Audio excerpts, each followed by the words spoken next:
My name is Dana Zymance. I am 59 years old, and I had a breast augmentation and lift. I had been really trying to take care of myself, eating-wise, health-wise, and going to the gym. And I realized with age, some of the things that were working against me were time and genetics. So my goals were just to continue to look good and have self-confidence as I age.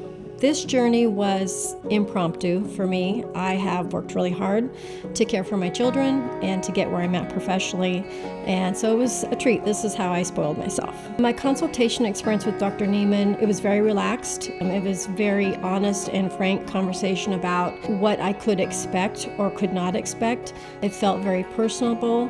He provided me with some things to consider, and it wasn't that he was trying to sell a service or a product. He was allowing me to make that decision for myself. I was pretty nervous on the day of surgery, but again, I felt like I was in good hands with the surgery center and the staff here. They made me feel comfortable and at ease. They guided me through the process so that I didn't have any unanswered questions, and I felt comfortable with what was coming up next.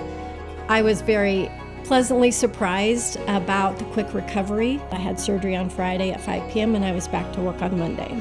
The impact of the surgery has been very positive for me. I have a lot more confidence. I feel like I look better in my clothes. I feel like I will age better than what I thought, so it creates a more hopeful future for me. Some people might think it was frivolous surgery. It's something that's important to me and how I look and how I present myself.